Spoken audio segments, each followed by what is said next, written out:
Lá a gente tinha falado sobre refrigerante. Refrigerante, nem pensar, né? O problema do refrigerante tem vários problemas. Um deles é o próprio pH, né? O pH de um refrigerante é em torno de 2,5 e o pH é logarítmico. De 2,5 para 3,5 é 10, 3,5 para 4,5 é 100, 4,5 para 5,5 é 1000 e assim vai. O pH do sangue fica entre 7,35 e 7,45. Então você, quando toma um copo de refrigerante, você tem que tomar em torno de 32 copos de água da boa, só para equilibrar o pH que saiu do lugar. E acidez é igual velhice. O velho é ácido. O jovem, o recém-nascido é alcalino. À medida que você envelhece, você vai perdendo a alcalinidade no corpo e vai aumentando a acidez. E quando você alcaliniza o seu corpo, você traz muita saúde. Por exemplo, a célula cancerígena, ela precisa de um ambiente acídico, um ambiente ácido para ela poder proliferar. Então, quando você alcaliniza o tecido da célula cancerígena, ela para de se, ela diminui a proliferação.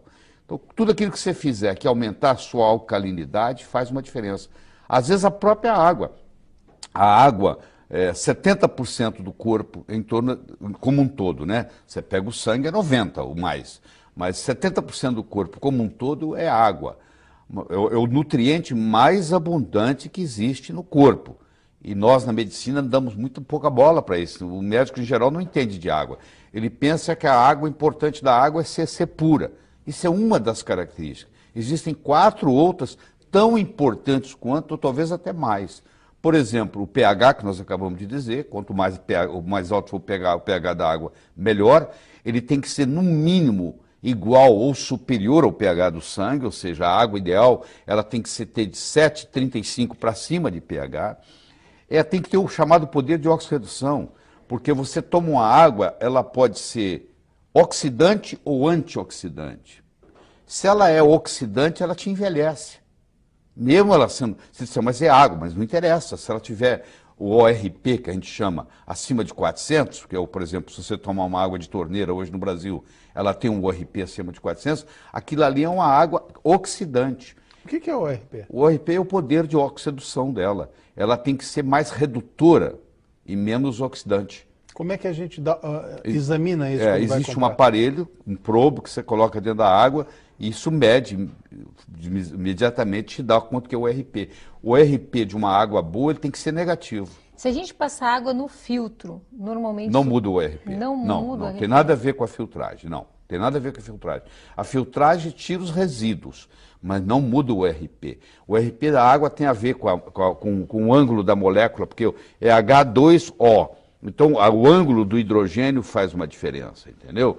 E hoje existem aparelhos, eu inclusive busquei um meu em Hong Kong, fui buscar um para minha casa, onde você pega a água de torneira, passa por esses chamados ionizadores, e quando sai do outro lado, sai uma água não só com pH de 10, mas sai com poder de redução de menos 200. Quer dizer, essa é a parte boa da coisa, ele se torna um antioxidante. É como se você estivesse ingerindo um antioxidante. Mas tem outras coisas muito importantes. Por exemplo, a condutibilidade da água faz uma diferença enorme. Se você fala assim, eu vou levantar minha mão, levantar meu braço. Quando você dá o comando para levantar o braço, existe uma ordem no cérebro que caminha até os músculos. Bom, isso é conduzido, é um estímulo que é conduzido, onde a água faz parte. Só que se a água não tiver eletrólitos, essa condutibilidade diminui a velocidade. Então, por exemplo, um atleta que toma uma água de baixa condutibilidade, a performance dele atlética cai tremendamente. Vou dar um exemplo de uma água de baixa condutibilidade.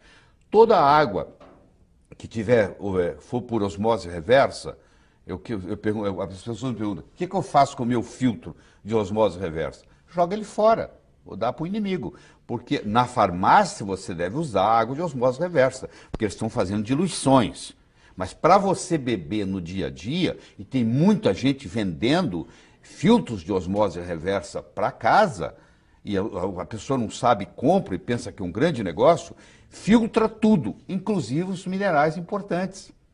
Esse aqui é o problema. Você vai dizer assim, mas na Arábia Saudita, eles pegam água do mar, fazem a osmose reversa e tomam essa água. Bom, mas só que eles fazem a osmose reversa e quando chega do outro lado, eles fazem uma remineralização da água. Aí a água volta a ter os mesmos minerais de antes. Isso é um processo complicado, não é uma coisa simples que você vai acrescentar. Então a minha recomendação é o seguinte, água destilada não se pode tomar, água chamada purificada não se pode tomar, e tem no mercado, está cheio disso. E água por osmose reversa não se pode tomar. Então, se uma pessoa que toma água por osmose filtrada, por osmose reversa, durante muito tempo, ela desenvolve osteoporose, por causa da água. Você vê que coisa absurda. A água pode engordar, você sabia disso, Ana? Não. A água pode engordar. Por exemplo, se você comprar uma água que vem de Natal, ela não vai vir aqui para Porto Alegre de avião, ela vai vir de caminhão. E vai ter uma hora que vai dar meio-dia. E vai ter uma hora que o sol vai estar quente. E o sol vai bater no plástico do container onde ela está vindo. E aquilo vai liberar xenoestrógenos. E esses xenoestrógenos são absorvidos no seu corpo. E eles não são biodegradáveis. Então, por incrível que pareça, a melhor água é aquela cuja fonte está mais perto de você. Se você conhece uma água espetacular de Fortaleza e uma mais ou menos de Igrejinha, toma sua água de Igrejinha, que é pertinho daqui, entendeu? Quanto mais perto você estiver da fonte, melhor, porque os xenoestrógenos estão contaminando. Além disso, tem a tensão superficial da água, que aí depende muito do ângulo. Por exemplo, você já deve ter ouvido falar que se você colocar um magneto na água, você melhora a qualidade da água. Então tem garrafas de magnetizadas e tal. O que o magneto faz? Ele muda o ângulo do H2O, do hidrogênio. E quando ele muda esse ângulo, a tensão superficial diminui. Você imagina lá num capilar, Guilherme, onde quase que a água tem que subir contra a gravidade. Porque chega uma hora que ela tem que ir no capilar. E o capilar, às vezes, é contra a gravidade. Quanto mais baixo for a tensão superficial dessa água, mais ela vai subir. Por incrível que pareça, existe água que desidrata. Olha que paradoxo, porque a tensão superficial dela é tão alta que ao invés dela contribuir para a hidratação, ela puxa o que está lá. E ela acaba desidratando. Então, essa combinação da pureza, do pH, do poder de oxirredução, da condutibilidade, da tensão superficial, isso faz uma água ser remédio. Existe um hospital em Tóquio, no Japão, onde o tratamento é feito com água. A pessoa está com câncer, ela interna, o único remédio que eles dão é o chamado Kangen. O telespectador pode entrar no YouTube, digitar Kangen, Kangen Water, e ele vai ter lá uns 20 filmes importantes no YouTube explicando o que é uma água medicinal, do ponto de vista científico. Então eles não precisam dar remédio, eles curam porque o pH é alto, a condutibilidade é boa, a tensão superficial é baixa, o ORP é negativo, aí você está tomando uma água que é remédio, entendeu? As regiões onde as pessoas vivem muito, você pega, por exemplo, região como Okinawa, como regiões até aqui no Equador, onde tem gente que vive muito mais de 100 anos, você vai ver a água é rica, por exemplo, em magnésio. Nós temos gente na Serra aqui, nós temos cidades na Serra onde as pessoas vivem muito. Veranópolis, né? É? Veranópolis acho que é o lugar mais longevo do Brasil, né? A cidade mais longeva do Brasil, né?